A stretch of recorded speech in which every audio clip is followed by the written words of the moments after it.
ఇప్పుడు రాష్ట్రంలో ఈ 9 నెలల పరిపాలన భేష్ అని ప్రజలందరూ అంటున్నారు. దానికి తగ్గ విధంగా నారా చంద్రబాబు నాయుడు గారు మరి చాలా ఎన్డీఏ కూటమిని నాయకుల్ని నడిపిస్తూ ప్రభుత్వాన్ని కూడా చాలా చక్కగా నడిపిస్తున్న దాఖలాలు కనిపిస్తూ ఉన్నాయి. రాష్ట్రం మరి లాస్ట్ 5 ఇయర్స్ కూడా మరి రాష్ట్రాన్ని ఎట్లా తాకట్టు పెట్టాడో మరి జగన్మోహన్ రెడ్డి ఈ రాష్ట్ర ప్రజలందరూ చూశారు. జగన్మోహన్ రెడ్డి పరిపాలన చూశారు. ఆయన మరి రాజారెడ్డి పరిపాలన చేద్దామని చాలా రాష్ట్ర ప్రజల్ని అందరినీ కూడా ఇబ్బంది పెట్టాడు. రాష్ట్రంలో ఉన్న గవర్నమెంట్ ఆస్తులన్నీ కూడా మరి తాకట్టు పెట్టిన దాఖలాలు మీరు చూశారు.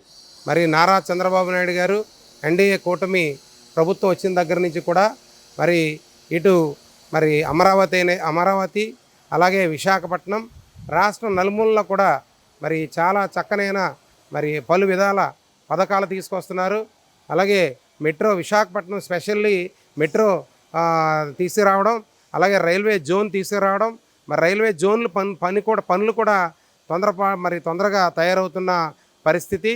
అలాగే విశాఖపట్నం బీచ్ కారిడార్ని కూడా స్పెషల్ జోన్గా ప్రకటించి అక్కడ కూడా చాలా డెవలప్మెంట్ చేయడానికి, విశాఖపట్నం అంతా కూడా ఐటీ హబ్గా మార్చడానికి నారా లోకేష్ బాబు గారు కూడా అహర్నెస్లో కష్టపడుతూ దావోస్ వెళ్ళి అనేక కంపెనీలని మరి ఇక్కడికి విశాఖపట్నం ఐటీ హబ్గా మార్చడానికి మరి తన వంతు కృషి చేస్తూ మరి మొదటిసారి ఎమ్మెల్యే గెలిచినా కానీ మరి దావోస్లో తనదైన ముద్ర వేసుకొని అనేక పెద్ద కంపెనీస్తో మరి సుందర్ పిచ్చయ్య గారితో అలాగే చాలా పెద్ద కంపెనీ సీఈఓలతో కూడా మాట్లాడి మరి విశాఖపట్నం ఐటీ హబ్గా మార్చడానికి చాలా ప్రయత్నాలు అయితే మొదలయ్యాయి.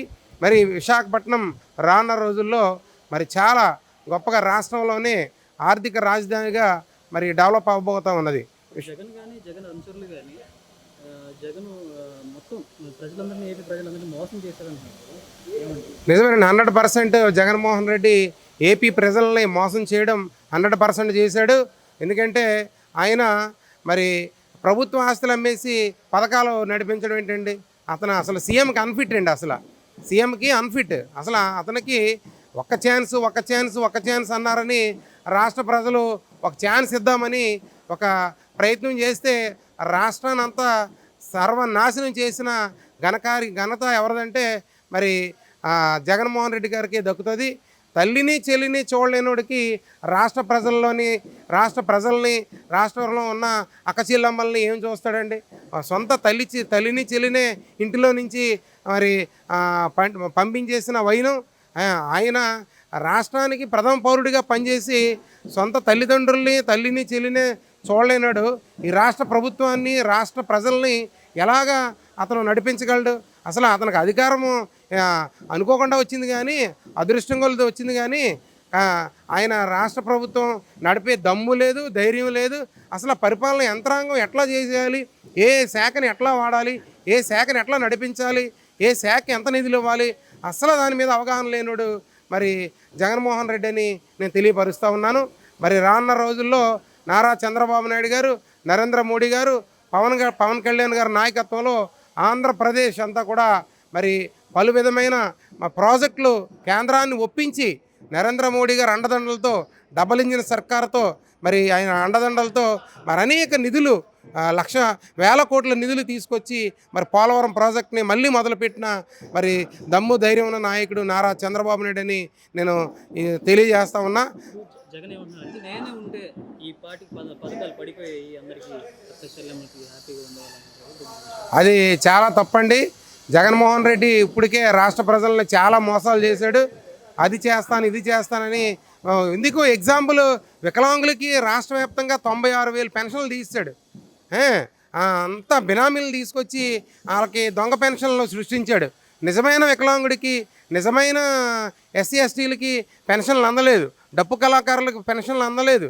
ఇప్పుడు నిజమైన ఈ ప్రభుత్వం ఒక ఆఫీసర్ పంపించడంలో ఇంటికి నిజంగా అతను వికలాంగుడైతే, నిజంగా డప్పు కళాకారుడైతే, నిజమైన పేదవాడైతే వాళ్ళకి ఈ పథకం అందానని సచివాలయం స్టాఫ్ని మరి అన్న యూసీడీ స్టాఫ్ని అందరినీ కూడా పంపించి ఓ 15 మందిని పంపించి అక్కడే చర్చ పెట్టి నిజమైన వికలాంగుడ, నిజమైన ఆర్థిక స్తోమత లేనివాడ గుర్తించి అక్కడ వెంటనే ఆయనకి వినతపత్రం తీసుకుని అక్కడే ఆయనకి పెన్షన్ ఇవ్వడం జరుగుతుంది. ఇలాంటి పరిస్థితుల నుంచి మరి నారా చంద్రబాబు నాయుడు గారు రాష్ట్రాన్ని బాగు చేసి మరి పట్టాలు ఎక్కించి ట్రాక్ మీద ఎక్కించడానికి దగ్గర ఒక 6-7 నెలలు పట్టింది. మరి రానున్న రోజుల్లో కూడా ఈ రాష్ట్రాన్ని మరి స్వర్ణయుగంగా మార్చడానికి నారా లోకేష్ బాబు గారు, చంద్రబాబు నాయుడు గారు, పవన్ కళ్యాణ్ గారు, అలాగే కేంద్రంలో ప్రధానమంత్రి మోడీ గారు మరి మన ఆంధ్రప్రదేశ్ని స్వర్ణయుగంగా మారబోతూ ఉంది. మరి ఇలాంటి పరిస్థితుల్లో నారా చంద్రబాబు నాయుడు గారు 18 గంటలు కాకుండా 20 గంటలు కష్టపడి పనిచేస్తూ ఉన్నారు. నిన్న మేము సచివాలయంకి వెళ్తే ఆయనకి సచివాలయం స్టాఫ్ వాళ్ళ దగ్గరికి వెళ్ళిపోయి వాళ్ళకి ఎలా చేయాలి, ఏం చేయాలి, ఎలా చేస్తే ఈ రాష్ట్రానికి మనం మేలుకరంగా పనిచేస్తాం, ఎవరో ఖాళీగా ఉండకూడదు, కష్టపడి పనిచేయండి, మీ వెంటనే ఉన్నానని భరోసా ఇచ్చి వాళ్ళ సీట్ల దగ్గరికి వెళ్ళి మాట్లాడి వాళ్ళకి భరోసా ఇచ్చి నడిపిస్తున్న నాయకుడు ఎవరు దొరుకుతారండి ఈ రోజుల్లో? 45 years 50 years ఆయన ఇండస్ట్రీ పెట్టుకొని చక్కగా కష్టపడి ఈ ఆంధ్రప్రదేశ్ ప్రజల కొరకు అహర్నిశలు అహోరాత్రులు కష్టపడి పనిచేస్తున్న నాయకుడు మన దొరకడం చాలా అదృష్టమని సంతోషదాయకమని తెలియజేస్తా ఉన్నా. Thank you. ప్రభుత్వం 9 నెలల్లో గత ప్రభుత్వంలో అనుభవించినటువంటి కష్టనిష్ఠురాలు కానీ ఏవైనా సరే ఈ ప్రభుత్వంలో ఒక్కొక్కటి సాల్వ్ చేసుకుంటూ వస్తున్నారన్నమాట. ఆర్థికంగా ఎన్నో సమస్యలు ఉన్నప్పటికీ కూడా రాజధాని ఇష్యూస్ కానీ, అదేవిధంగా కొన్ని పథకాలు కానీ, అదేవిధంగా చాలామందికి ఫీజు రియంబర్స్మెంట్ ఇవన్నీ కూడా గతంలో ఉన్నటువంటి బకాయిలను కూడా ఇప్పుడు చెల్లించుకుంటూ ఇప్పుడు ఇంకా కంటిన్యూస్ ప్రాసెస్ కింద ఒక సిస్టమేటిక్గా పోతుంది గవర్నమెంట్. ఇది మన కూటమి ప్రభుత్వం. ప్రతి ఒక్కరూ ఒక బాధ్యతగా, అంటే ప్రజలకు ముఖ్యంగా కావాల్సింది ఏంటంటే ఒక భరోసా. ఆ భరోసా ఏంటంటే ఎప్పుడైతే ప్రభుత్వాలు ప్రజల పట్ల ఒక భరోసా లేనప్పుడు అక్కడ అశాంతి నెలకొల్పడం కానీ, లేకపోతే ప్రజల్లో ఒక అల్లకల్లారం కానీ ఇటువంటివి జరుగుతూ ఉన్నాయి. అటువంటి ప్రస్తుతానికైతే ఏమీ లేవు. సో ప్రతి ఒక్కటి 1 by 1 సాల్వ్ చేసుకుంటూ వస్తున్నారు. అదేవిధంగా మన అమరావతి తీసుకోండి, అదేవిధంగా పోలవరం ప్రాజెక్ట్ అయితేనేమి, ఇటువంటి ఎన్నో ప్రాజెక్టులు చాలా వరకు ఒక సిస్టమేటిక్గా వస్తున్నాయి. ఎన్ఆర్ఐలకు కూడా గతంలో వచ్చేసి అన్ని దేశాల్లో ఉన్నటువంటి ఎన్ఆర్ఐలు ప్రతి ఒక్కరు కూడా ఎన్ఆర్ఐలు ఓట్లు తీసుకెళ్తున్నారు, కానీ వాళ్ళకంటూ ఒక ప్లాట్ఫామ్ క్రియేట్ చేసినటువంటి ఏకైక పార్టీ తెలుగుదేశం పార్టీ. 2014లో ఎన్ఆర్ఐలకు ఏపీఎన్ఆర్టీఎస్ అని ఒక సంస్థను ఏర్పాటు చేసి తద్వారా విదేశాల్లో ఉన్నటువంటి ప్రతి తెలుగు వారికి కూడా ఒక సేవలు అందించడం, అది టెంపుల్ సర్వీస్ అయితేనేమి, లేకపోతే ఇన్సూరెన్స్, అదేవిధంగా రకరకాలైనటువంటి సర్వీసులు తీసుకురావడం, తద్వారా ప్రజలకు సేవలు అందించడం. ముఖ్యంగా కొన్ని గల్ఫ్ దేశాల్లో ఉన్నాయి. ఈ గల్ఫ్ దేశాల్లో పరిస్థితి ఏంటంటే చాలా ఒక అన్స్కిల్డ్ పీపుల్స్ కూడా అక్కడ బతికేదానికి ఉంటుంది. అమెరికాకు పోవాలంటే సర్టిఫికెట్ ఉండాలి. అదేవిధంగా గల్ఫ్ దేశాల్లో అయితే సామాన్య మానవుడు కూడా బతికేటువంటి పరిస్థితి. అక్కడ కూడా వాళ్ళకి ఏదైనా కష్టాలు వచ్చినప్పుడు ఒక సెల్ను ఏర్పాటు చేసి కొంతమంది ఒక టీంని పెట్టి ఏపీఎన్ఆర్టీఎస్ అని, అదే ఎన్ఆర్ఐ టీడీపీ అని పెట్టి అక్కడ ఉన్నటువంటి ప్రతి ఒక్కరికి కూడా సేవలు అందించడం జరుగుతుంది. అదే టీడీపీ యొక్క భరోసా అని చెప్పాను కదండి. ఓకే, జగన్మోహన్ రెడ్డి అంటే ఇప్పుడు వాళ్ళు ఇంతకుముందు ఈ పథకాలను చేసి ఉంటే ఇప్పుడు వాళ్ళన్నా కూడా దానికి ఒక మీనింగ్ ఉంటుంది. ఇప్పుడు కూటమి ప్రభుత్వం వచ్చింది, మనం ఒక చిన్న ఇల్లు కట్టాలంటే ఎన్ని సంవత్సరాలు పడుతుందండి? ఇట్ టేక్స్ టైం కదా. అటువంటిప్పుడు రాజధాని కట్టాలి, పోలవరం కట్టాలి, ఒక రూమ్ కట్టాలంటే కనీసం 6-7 నెలలు పడుతుంది. అటువంటి పథకాలు ఏ పథకాలు అమలు చేయలేదు? ఫలానా పథకం అని చెప్పండి. వరుస క్రమంలో వస్తున్నారు. గతంలో జరిగిన అవకతవకలన్నీ రెక్టిఫై చేసుకుంటూ అవి ఫెయిల్యూర్ కాకుండా లబ్ధిదారులు ఎవరు, లబ్ధిదారులు కాని వాళ్ళు ఎవరు, వీళ్ళందరినీ చూసుకొని కదా ప్రవర్తించాల్సింది. మనం ఊరికేం మాట్లాడితే చెప్తాం, ఎందుకంటే గుడ్డ కాల్చి ఏడే అనేది వర్కౌట్ కాదు ప్రజాస్వామ్యంలో. ప్రజలకు అన్నీ తెలుసు, ఎవరు ఏం పొందుతున్నారు, దానివల్ల ప్రయోజనం ఏంటి, ప్రజల్లో ఉన్నటువంటి సమస్యలు ఎవరు ఒక్కొక్కరు తెలుసుకుంటున్నారు. ఇప్పుడు ఎన్టీఆర్ భవన్ ఉంది, ఎక్కడికక్కడికి వచ్చిన సమస్యలు కూడా తీసుకొస్తున్నారు, ఇక్కడి నుంచి ఫార్వర్డ్ చేస్తున్నారు. ఇంత రిస్క్ తీసుకోవాల్సిన పనిలో పొలిటికల్ పార్టీకి అయితే, బట్ వాళ్ళు తీసుకొని సాల్వ్ చేస్తున్నారు. చూడు, కొత్తగా జగన్మోహన్ రెడ్డి గారు ప్రజా వేదికని పెడుతున్నారు. ఓకే, దాని మీద ఏమంటారు? అంటే ప్రజావేదికలు ఎవరైనా పెట్టుకోవచ్చు, ప్రజలకు పనికిరాని పసలేని పథకాలు పెట్టినప్పుడు ఇన్ని ప్రజావేదికలు పెడితే ఏమవుతుంది? ప్రజలకు పనికొచ్చేటటువంటి పథకాలు పెట్టాలి, ప్రజా వేదికలు పెట్టాలి, ఇంకొక వేదికను పెట్టచ్చుకోవచ్చు. ప్రజాస్వామ్యంలో ప్రతి ఒక్కరికి రైట్ ఉంది, ఎవరైనా పెట్టుకోవచ్చు. కానీ ప్రజల యొక్క హృదయాన్ని దోచుకోవడం అంటే అది ఒక టీడీపీకే. అన్న గారి టైం నుంచి, చంద్రబాబు నాయుడు గారి టైం నుంచి, ప్రస్తుతం లోకేష్ టైం నుంచి, రేపు దేవాన్స్ టైం నుంచి కూడా టీడీపీ ప్రజలకు సేవలు అందిస్తుంది. అది ప్రతిపక్షంలో ఉన్నా అధికారంలో ఉన్నా సరే టీడీపీ వచ్చేసి ప్రజల పక్షపాతి. నెక్స్ట్ జగన్మోహన్ రెడ్డి వచ్చే అవకాశం ఉందంటారు. అది ప్రజలు నిర్ణయిస్తారు. ఇప్పుడు ఒకటి నేను కూడా అనుకుంటా ముఖ్యమంత్రి కావాలని, అవుతున్నా? Is it possible? అట్లేం కాదు. ప్రజలు వాళ్ళు రాజ్యాంగంలో ప్రజాదరణ ఉందంటారా ఇంకా జగన్మోహన్ రెడ్డి? ప్రజాదరణ అంటే 9 నెలలకే ప్రజాదరణ ఎట్లా పోతుందండి వాళ్ళకి? ఇప్పుడు మొత్తం 175 ఎంత ఇచ్చారు మీకు తెలుసు. చెప్పినది పథకాలు అంటే ఇప్పుడు కొంచెం అమలు అవ్వలేదు, ఫుల్ ఫ్లెడ్జ్డ్గా అమలు. ఇప్పుడు 9 నెలలు అయింది, బడ్జెట్ మొన్న పెట్టారు. ప్రతి దానికి ఒక సిస్టమేటిక్ ఉండాలి కదా. దీనికి ఇంత అవుతుంది, దీనికి ఇంత అవుతుంది పెట్టాలి కదా. పెట్టినప్పుడు స్లోగా 1 by 1 చేసుకుంటూ వస్తారు వాళ్ళు. అమలు కానీ పథకం ఏముంది? మొన్న ఇంతకుముందు ఫీజు రీఎంబర్స్మెంట్లో బకాయిలు ఉన్నాయి కదా, లోకేష్ గారు బకాయిలు చెల్లించారు. ఆ తర్వాత వచ్చేసి ఇక్కడ కొత్తగా కూడా బకాయిలు రిలీజ్ చేస్తున్నారు ఫీజు రీఎంబర్స్మెంట్కి. ఇవన్నీ వాళ్ళవి ఇక్కడ చెల్లించాలి, వీళ్ళవి చెల్లించాలి కదా. ఇంకా పథకాలు ఏం పథకాలు అమలు కావడం లేదు? ఒకటి చెప్పండి నాకు. ఫ్రీ బస్సు వస్తుంది కదా. తల్లికి వందనం బాబు గారు నిన్నలా మొన్న మీటింగ్లో చెప్పారు, తల్లికి వందనం వస్తుందని. ఇంట్లో ఎంతమందికి ఉంటే అంతమందికి 15,000 ఇస్తానని చెప్పారు కదా. మరి అంత తొందర అయితే ఎట్లా కదా? ఇప్పుడు లేడీకి లేచిందే పరుగంట, ఏడవుతుంది? వీలవుతుందా? సో ప్రతి ఒక్కటి ఒక సిస్టమేటిక్గా చేసుకుంటూ వస్తారు, ప్రతి ఒక్క పథకాన్ని అమలు చేస్తారు. బాబు గారు అంటేనే భరోసా. ఇంక మరి దాని గురించి వాళ్ళు ఎన్ని చెప్పినా కూడా ప్రజలు వచ్చేసి they are the final decision in the constitution. Excellent comparatively last government తోటి ఈ కెనాట్ కంపేర్. అసలు గవర్నమెంట్ బాగుంది, కాకపోతే నిలదొక్కోవడానికి ఇంకొంచెం టైం పట్టచ్చు. బ్రహ్మాండంగా పాలసీలు అవన్నీ ముందుకు తీసుకెళ్తున్నారు, ఇంకా టైం పట్టచ్చు. అమరావతి డెవలప్మెంట్ కానీ, ఇన్ఫ్రాస్ట్రక్చర్ డెవలప్మెంట్ కానీ అన్నీ బాగానే ఉన్నాయి, స్మూత్గా రన్ అవుతుంది.